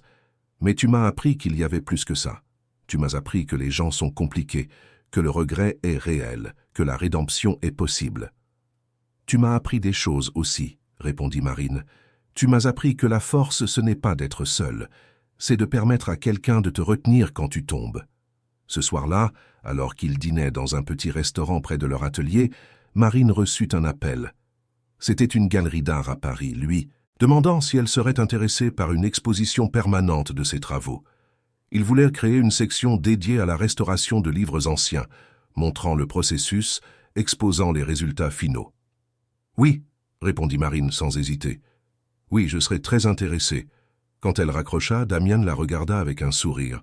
« Tu vas dire oui à tout maintenant » demanda-t-il, taquin. « Seulement aux choses qui comptent, » répondit Marine. « Et ça compte. Parce que ça signifie que d'autres personnes apprendront l'importance de préserver les histoires. Ça signifie que je pourrai inspirer d'autres. T'es restauratrice. Tu inspires déjà des gens, dit Damien. Tu m'inspires tous les jours. » Marine sourit. Il y avait quelque chose de profondément satisfaisant dans la façon dont leur vie s'était transformée. Ce n'était pas parfait. Il y avait encore des moments où Damien retombait dans ses anciens schémas, des moments où Marine devait lui rappeler de respirer, de lâcher prise, de faire confiance. Mais c'était réel. C'était honnête. C'était de l'amour. Les mois suivants, l'exposition de Marine fut montée. C'était une célébration de son travail. Non seulement des livres restaurés, mais du processus, du dévouement, de la passion qu'elle mettait dans chaque projet. Il y avait des photographies montrant l'avant et l'après, des explications sur les techniques qu'elle utilisait, des histoires sur les livres et les personnes qui les avaient possédés. Le soir du vernissage, Marine était nerveuse. Il y avait des centaines de personnes, amis, clients, collègues du monde de la restauration d'art, et il y avait Damien à ses côtés, lui tenant la main, lui offrant un soutien silencieux. « Tu es prête ?» demanda-t-il. « Non, » répondit honnêtement Marine, « mais je vais le faire quand même. » Quand elle fit son discours d'ouverture, elle parla de l'importance de préserver les histoires, de la façon dont chaque livre ancien était un portail vers un autre temps, une autre vie. Elle parla de la restauration qui n'était pas seulement une question de réparer du papier et de l'encre, mais d'honorer les gens qui étaient venus avant, qui avaient laissé leur marque sur le monde à travers leurs mots. Et quand elle eut fini, elle regarda Damien et vit des larmes dans ses yeux. Pas des larmes de tristesse, mais de fierté, d'amour, d'admiration. Après la fin de l'exposition, Marine et Damien se promenèrent dans le parc près de la galerie. C'était une nuit claire, les étoiles visibles au-dessus d'eux. Un luxe à Paris où la pollution lumineuse les cachait généralement. « Tu sais à quoi je pensais ?» demanda Damien pendant qu'ils marchaient. « À quoi ?» répondit Marine. « Que lorsque tu es arrivé dans ma vie, j'étais tellement occupé à construire un empire que je n'ai pas réalisé que je construisais une prison. Une prison faite d'argent, de pouvoir et de contrôle. Et tu as été la seule personne capable de me montrer la porte de sortie. Tu aurais pu l'ignorer, dit Marine. Tu aurais pu continuer à construire ces murs. J'aurais pu, acquiesça Damien. Mais je ne le voulais pas, parce que quand tu me regardais, même quand tu étais en colère contre moi, même quand tu étais blessé, il y avait quelque chose dans tes yeux qui me disait qu'il y avait plus, qu'il y avait une possibilité, qu'il y avait de l'espoir. Marine s'arrêta de marcher et l'embrassa, là, dans le parc, sous les étoiles de Paris. Et quand ils se séparèrent, elle murmura « Je t'aime. Je t'aime aussi », répondit Damien, « plus que tout ce que j'ai pu aimer dans ma vie. » Ce soir-là, en rentrant chez eux, Marine réalisa qu'elle avait enfin compris ce que sa mère avait essayé de lui apprendre quand elle était enfant, que la vie ne consistait pas à tout faire bien, à être parfaite, à tout contrôler. Il s'agissait de permettre aux gens de vous aimer, même quand vous êtes brisé. Il s'agissait d'aimer les gens, même quand ils sont brisés. Il s'agissait de grandir, ensemble, de guérir ensemble, de vivre ensemble. Et quand elle s'allongea à côté de Damien, sa tête sur sa poitrine, écoutant les battements de son cœur, elle sut qu'elle avait enfin trouvé ce qu'elle cherchait depuis le début. Pas une fin heureuse, parce que la vie n'était pas un conte de fées, mais un commencement. Le commencement d'une vie réelle, honnête et profondément, véritablement aimante. 2 ans après l'exposition, Marine était dans son atelier, quand elle reçut un appel qui allait tout changer à nouveau. C'était un avocat représentant la mère de Damien, la mère décédée des années auparavant. « Votre mère a laissé un testament », expliqua l'avocat. « Un testament qui a été scellé, à n'ouvrir qu'après la mort de son fils, ou lorsqu'il atteindrait l'âge de 40 ans. Damien a eu 40 ans hier, et il est maintenant temps de l'ouvrir. » Marine appela immédiatement Damien. Quand il arriva à l'atelier, il y avait de la confusion sur son visage. Sa mère était morte quand il avait 38 ans. Comment pouvait-il y avoir un testament scellé? L'avocat les réunit dans son bureau. Il y avait une lettre écrite de la main de Christine de Montclair datée de 15 ans plus tôt, quand elle était encore dans le coma, mais s'était apparemment réveillée par moments à l'insu de tous. Damien ouvrit la lettre les mains tremblantes. « Mon cher fils », commençait la lettre, « si tu lis ceci, cela signifie que tu as enfin appris à aimer. Car je me suis réveillé quelques instants, pendant ces années de coma, des moments brefs, mais suffisants pour sentir ton amour, pour entendre ta voix, pour savoir que tu étais là. Et dans les moments où j'étais consciente, j'ai réalisé que tu avais bâti un empire, mais que tu t'étais perdu. J'ai donc laissé ce testament avec des instructions pour qu'il soit ouvert quand tu serais assez âgé pour comprendre ce que je m'apprête à te révéler. » Damien prit une profonde inspiration, les larmes coulant déjà sur son visage. « Tu n'es pas mon fils biologique, » continuait la lettre. « Tu as été adopté quand tu avais 3 jours. Ton père biologique était un homme que j'ai profondément aimé, mais qui ne pouvait pas être avec moi. Ton père, l'homme que tu appelais père, le savait, et il t'a aimé comme son propre fils. Il m'a fait promettre de ne jamais te le dire, de te laisser le découvrir par toi-même si c'était important. Mais maintenant que je suis ici, dans cet espace entre la vie et la mort, je réalise que tu as besoin de savoir que l'amour n'est pas une question de sang. C'est une question de choix. C'est une question de présence. C'est aimer quelqu'un malgré tout ce que l'on est. Marine vit Damien s'effondrer, pas en larmes de tristesse, mais en larmes de soulagement. Car soudain tout prenait sens.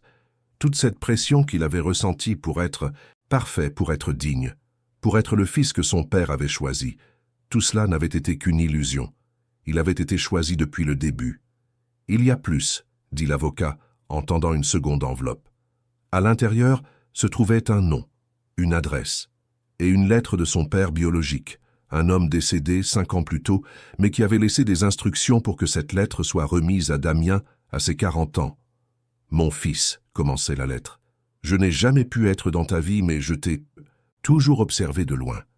J'ai toujours été fier de toi, et quand j'ai découvert que tu avais trouvé quelqu'un qui t'aimait, vraiment, malgré tous tes défauts, j'ai su que tu avais enfin compris la leçon la plus importante que j'aurais pu t'enseigner, que l'amour ce n'est pas d'être parfait, c'est d'être honnête, c'est de permettre à quelqu'un de te voir entièrement et de t'aimer quand même. » Damien sortit du bureau de l'avocat en état de choc. Marine l'emmena au parc où il l'avait demandé en mariage, et là, assis sur le même banc, il laissa enfin toute l'émotion sortir. « Je ne suis pas celui que je pensais être, » murmura-t-il. « Tu es exactement celui que tu as toujours été, » répondit Marine en lui tenant la main. « Tu es un homme qui a été assez aimé pour être choisi. 2 fois, d'abord par tes parents et ensuite par moi. » Ce soir-là, Damien fit une révélation publique. Il convoqua une conférence de presse et raconta la vérité, qu'il avait été adopté, qu'il avait passé toute sa vie à essayer d'être digne de ce choix et qu'il avait enfin compris qu'il n'avait pas besoin d'être digne, qu'il avait été choisi et que c'était suffisant. La réaction fut mitigée. Certains le critiquèrent d'avoir gardé cela secret, mais beaucoup le soutinrent, voyant dans son histoire un reflet de leur propre lutte avec l'identité et l'acceptation. Mais le véritable impact vint lorsque Damien utilisa sa plateforme pour parler de l'adoption, de la façon dont de nombreux enfants en France attendaient une famille. Il créa une fondation dédiée à faciliter les adoptions, à soutenir les familles adoptives, à garantir qu'aucun enfant ne grandisse sans savoir qu'il avait été choisi. Marine vit son mari se transformer à nouveau, non pas en un PDG implacable, non pas en un homme brisé, mais en quelqu'un qui avait enfin trouvé son but, non pas par le pouvoir ou l'argent, mais par l'amour. 1 an plus tard, Marine et Damien reçurent un appel. Il y avait un enfant, un garçon de 5 ans, abandonné dans un hôpital, attendant une famille. Les services sociaux demandèrent si Damien et Marine seraient intéressés à l'adopter. Marine vit Damien hésiter. Elle vit la peur dans ses yeux. La peur de ne pas être un bon père, la peur de répéter les erreurs de sa propre enfance, la peur de ne pas être suffisant. « Tu seras un père merveilleux, » dit Marine, en lui prenant le visage entre ses mains, « parce que tu sais ce que c'est d'être choisi, et tu choisiras de l'aimer tous les jours. » Quand ils rencontrèrent le garçon, Lucas il s'appelait, Damien se vit lui-même dans ses yeux effrayés. Et quand Lucas le serra dans ses bras pour la première fois, avec cette timidité de quelqu'un qui avait appris que le monde était un endroit dangereux, Damien pleura. « Tu es en sécurité maintenant, » murmura-t-il au garçon. « Tu as été choisi, et tu ne seras plus jamais seul. » 3 ans plus tard, Marine et Damien étaient dans leur atelier avec Lucas, qui avait maintenant 8 ans. Il aidait Marine à restaurer un livre, non pas parce qu'il le devait, mais parce qu'il voulait être près d'elle, parce qu'il voulait apprendre, parce qu'il avait trouvé en Marine et Damien ce qu'il avait perdu à sa naissance. « Papa, » demanda Lucas, en travaillant soigneusement sur une page délicate, « tu as toujours su que tu m'aimais. » Damien regarda son fils, pas biologiquement le sien, mais entièrement le sien de toutes les manières qui comptaient, et répondit, « Oui, dès le premier instant où je t'ai vu, je l'ai su. »« Même quand j'avais peur, même quand j'étais difficile ?» demanda Lucas. « Surtout à ce moment-là, » répondit Damien, en s'agenouillant pour être à la hauteur des yeux de son fils. « Parce que l'amour, ce n'est pas ce que sont les gens. c'est de choisir de les aimer malgré tout. Marine observait cette scène, son mari et son fils connectés par écté, défis invisibles d'amour et d'acceptation, et réalisa qu'elle était arrivée à la véritable fin de son histoire. Ce n'était pas une fin où tout était parfait. Il y avait encore des jours difficiles, encore des moments où Damien luttait avec ses démons, encore des moments où Marine devait lui rappeler de respirer. Mais c'était une fin où il y avait de l'espoir, où il y avait de l'amour, où il y avait le choix. Parce que, finalement, la vie ne consistait pas à être parfait. Il s'agissait d'être honnête. Il s'agissait de permettre aux gens de vous aimer, même quand vous êtes brisé. Il s'agissait d'aimer les gens, même quand ils sont brisés. Il s'agissait de grandir ensemble, de guérir ensemble, de vivre ensemble. Et quand Lucas courut pour serrer Marine dans ses bras et que Damien les enlaça tous les deux, Marine sut qu'elle avait enfin trouvé ce qu'elle cherchait depuis le début, non pas une fin heureuse, mais une vie réelle, honnête et profondément, véritablement aimante. Une vie où la vulnérabilité était une force, où le pardon était un pouvoir, où l'amour était la seule chose qui comptait vraiment. Et ce soir-là, alors que Lucas dormait entre eux dans le lit, une habitude qu'il avait développée, ayant besoin d'être près d'eux deux pour se sentir en sécurité, Damien murmura à Marine « Merci de ne pas avoir abandonné. »« Merci de m'avoir enfin permis de ne pas abandonner, » répondit Marine. Et là, entourée par le silence de la nuit, par la sécurité d'une famille qui avait été construite par le choix, non par le sang, Marine et Damien comprirent enfin la vérité qui les avait attendus tout ce temps, que le véritable amour ne concernait pas le contrôle ou le pouvoir. Il concernait la vulnérabilité, il concernait l'acceptation. Il s'agissait de permettre à quelqu'un de vous voir entièrement et de vous aimer quand même. Fin de l'histoire. Vous êtes arrivés. Jusqu'au bout. Maintenant, c'est à vous. Quel voyage émouvant, n'est-ce pas? Nous avons suivi Marine et Damien depuis cette première rencontre brutale dans les bureaux de la société Montclair, en passant par l'humiliation, la séparation, la rédemption, pour finalement arriver à un amour véritable et transformateur. Nous avons vu un PDG arrogant apprendre que la vraie force réside dans la vulnérabilité. Nous avons vu une restauratrice de livres non seulement restaurer des documents anciens, mais aussi restaurer l'âme d'un homme qui s'était perdu. Mais l'histoire ne s'arrête pas là. Vous en faites partie maintenant. Si cette histoire vous a touché, si vous vous êtes reconnu en Marine ou en Damien, si vous croyez au pouvoir du pardon et de la rédemption, abonnez-vous à notre chaîne pour recevoir plus d'histoires qui toucheront votre cœur et votre esprit. Des histoires d'amour, de dépassement de soi, sur la possibilité de changer même quand tout semble perdu. Laissez votre like si vous avez cru que Damien méritait une seconde chance, si vous avez pleuré quand Christine est sortie du coma, si vous avez ressenti le soulagement quand Marine a finalement pardonné à Damien. Votre like nous aide à continuer à vous apporter des histoires incroyables. Commentez ci-dessous. Quel a été le moment qui vous a le plus touché? Était-ce quand Marine a confronté Damien au café? Quand il a découvert qu'il était adopté? Quand Lucas est arrivé dans leur vie? Nous voulons entendre votre histoire, votre réaction, vos sentiments sur ce voyage d'amour et de rédemption.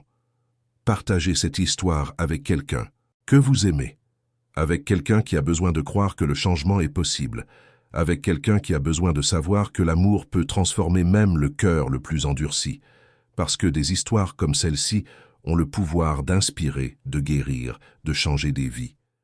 Et n'oubliez pas, à gauche de l'écran, vous trouverez une playlist avec d'autres histoires incroyables, de drames, de romances, de dépassement de soi et de transformation. Des histoires qui vous feront rire, pleurer et croire à nouveau au pouvoir de l'amour humain. Cliquez dessus et continuez ce voyage avec nous. Merci d'être là, de croire en Marine et Damien, de permettre à cette histoire de toucher votre cœur. On se retrouve dans la prochaine histoire, avec Amour et Espoir, votre plateforme d'histoire qui transforme des vies.